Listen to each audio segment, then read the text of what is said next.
Pessoal, dando prosseguidade aqui com o conteúdo, eu coloquei aqui logo de primeira aquela observação que eu tinha feito logo anteriormente. Só vou falar aqui de novo para dar uma reforçada. Tais fórmulas nos proporcionarão apenas o módulo do vetor momento, beleza? Que eu simbolizei como a letrinha M e uma setinha em cima. E o Dzinho daquela segunda fórmula, presente na segunda fórmula, representa a distância perpendicular, que parte do ponto O até a linha de ação do vetor F. Esse ponto O que eu estaria aqui dizendo no caso, gente, é daquela figura que eu acabei de mostrar para vocês na videoaula, beleza? Daquela figura oval. Vocês percebem que o centro dela eu considerei como um ponto O. E até a linha de ação do vetor F.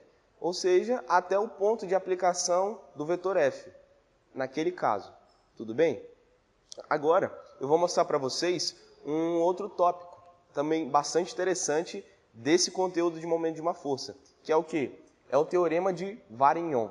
Tudo bem? Vamos ver aqui o que ele nos fala. A propriedade distributiva dos produtos vetoriais podem ser usada para determinar o momento da resultante de várias forças concorrentes. Beleza? Aí, Aí ele nos forneceu essa figura aqui, tudo bem?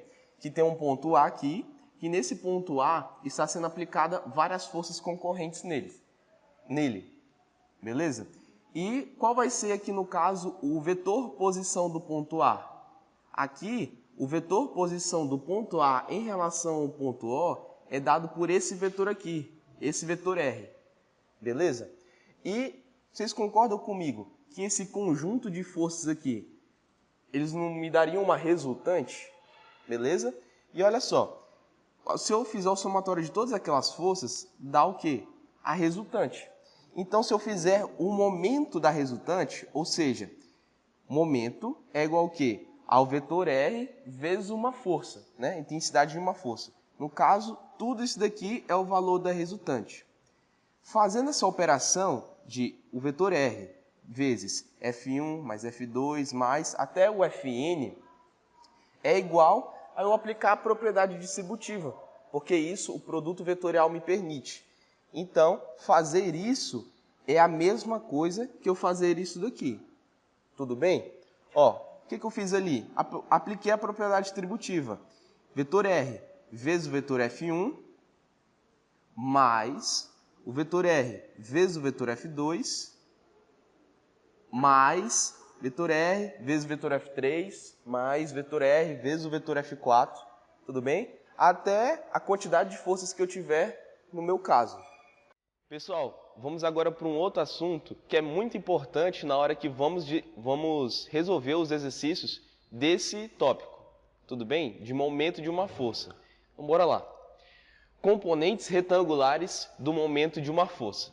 O que são mesmo essas componentes retangulares? São as componentes de um vetor nos três eixos x, y e z.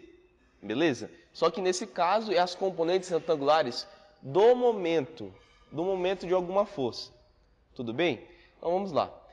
Em geral, a determinação do momento de uma força no espaço será consideravelmente simplificada se a força e o vetor posição do seu ponto de aplicação forem decompostos nos eixos x, y e z.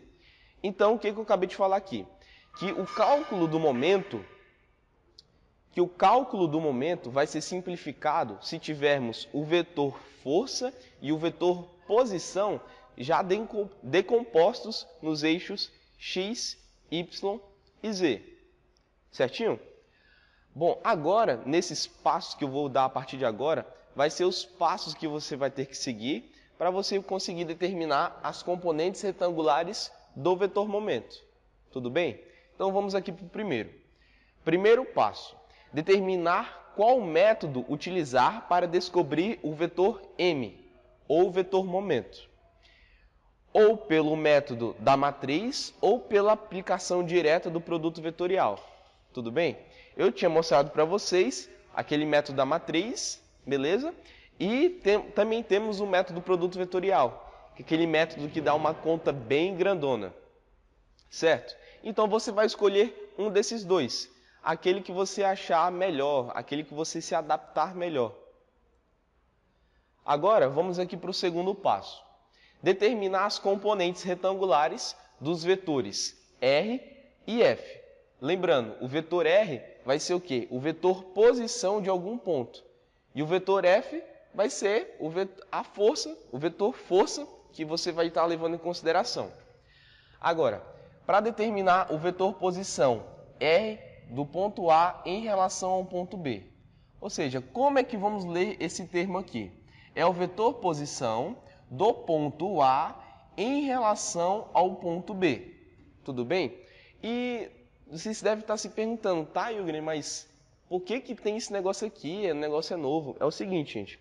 Porque quando vamos resolver exercício sobre momento, geralmente ele fala assim, determine o momento do ponto A em relação ao ponto B, sendo que esse ponto B não é a origem dos eixos, tudo bem? É um ponto qualquer. Por isso que eu tenho que mostrar isso para vocês. Como é que vocês vão conseguir calcular o vetor posição do ponto A em relação a um certo ponto B? Tudo bem? Então, como é que nós vamos fazer? Lembrando, gente, esse vetor posição vem lá da física, beleza? O vetor posição do ponto A em relação ao ponto B é dado por isso daqui. Ou seja, vetor posição do ponto A menos vetor posição do ponto A. Gente, quando não tem nada aqui, tá vendo que não tem nada aqui e nem aqui. Temos apenas letras A e B. Quando não tem nada, quer dizer o seguinte.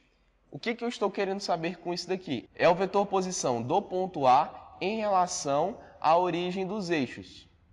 Já esse termo fala o quê? É o vetor posição do ponto B em relação à origem dos eixos.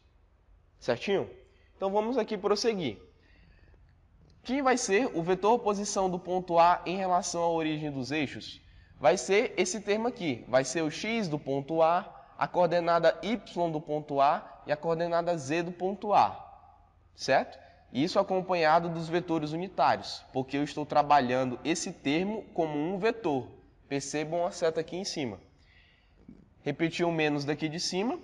E o que vai ser esse termo aqui? Vai ser o vetor posição do ponto B em relação à origem dos eixos. Certo? Então, vou pegar aqui a coordenada x do ponto B, a coordenada y do ponto B e a coordenada z do ponto B. Novamente, acompanhado dos vetores unitários I, J e K, já que eu estou tratando esse termo como um vetor. E quando eu coloco aqui os vetores unitários, eu transformo essa minha parcela em um vetor. Tudo bem? Prosseguindo aqui. O que eu fiz a partir daqui? Eu repeti esses termos aqui. E a partir daqui eu fiz o jogo de sinal, beleza? Ou a propriedade distributiva. Esse menos veio para cá e para cá. Porque menos com mais, menos. Menos com mais, menos. Menos com mais, menos. Então eu repeti essa parcela aqui embaixo e aqui eu já fiz esse produto, E nesse termo aqui eu já apliquei a propriedade distributiva. Agora aqui embaixo, o que eu fiz? Eu agrupei aqueles termos que têm parcelas semelhantes. No caso, eu juntei aqui os termos que têm o vetor unitário I, aqui os termos que têm o vetor unitário J e aqui os termos que têm o vetor unitário K. Certinho? Quando eu faço essa junção, eu percebo que eles têm um termo semelhante entre eles. E eu posso fazer o quê? Colocar ele em evidência. No caso, é o vetor unitário I. Eu coloquei ele em evidência. Colocando ele em evidência, o que sobra? XA menos XB. E eu fiz o mesmo processo para as outras componentes. Tudo bem? Tanto para o Y quanto para o Z. Agora, pessoal, vocês se lembram quando a gente tinha trabalhado aquela parte de vetores no plano tridimensional? Que para a gente poder descobrir, por exemplo, o vetor posição do ponto A também em relação ao ponto B. O que nós fazíamos? Ponto final menos o ponto inicial. Ponto final menos o ponto inicial. Ponto final menos o ponto inicial. Isso para os 3 eixos ordenados. Para quê? Para podermos descobrir as componentes do vetor posição de algum ponto em relação a algum outro ponto. E aqui é a mesma coisa. Por exemplo, olha, é o ponto final menos o ponto inicial. Ponto final menos o ponto inicial, tá? Gente, em todas as vezes, esse ponto final será o ponto em que está sendo aplicada a força. E esse ponto inicial seria aquele ponto em que a questão está querendo que você calcule o momento em relação a ele. Tudo bem? Então aqui é exatamente a mesma coisa que já tínhamos trabalhado. Ponto final menos ponto inicial. Tá. Agora, gente, percebam que isso daqui vai ser o quê? A componente do nosso vetor posição do ponto A em relação ao ponto B, que eu denominei de Rx. Tudo bem? Isso daqui é a componente do vetor posição A em relação ao ponto B no eixo Y. E isso daqui é a componente do vetor posição do ponto A em relação ao ponto B. Só que agora no eixo Z. Tá? Então eu coloquei aqui, ó, o Rx é igual ao XA menos XB. Ry é o YA menos o YB. E Rz é o ZA menos ZB. Sempre fazendo o ponto final menos o inicial, como eu já tinha mostrado para vocês. Gente, agora eu vou mostrar para vocês como é que calculamos as componentes do nosso vetor F nos eixos X, Y e Z. Pessoal, o vídeo vai ficando por aqui. Eu espero muito que eu tenha te ajudado a compreender um pouco mais sobre esse assunto. E eu vou pedir uma coisa agora para vocês. Por favor, deixem um like se vocês tiverem gostado do vídeo. Mas se vocês não tiverem gostado ou viu algum erro no vídeo, pode dar um dislike, mas também comenta ali embaixo o erro que você viu para a gente poder melhorar os vídeos e trazer um conteúdo com mais qualidade para vocês. Também se inscreva no canal, ativando o sininho da notificação, para que toda vez que sair vídeo novo você seja notificado. Também pode estar acessando a descrição do vídeo, vocês vão achar o sumário com as partes mais importantes do vídeo. Beleza? Também deixe nos comentários alguma dúvida que porventura surge durante o vídeo. A gente pode estar respondendo vocês, beleza? O mais rápido possível. Valeu e até o próximo vídeo.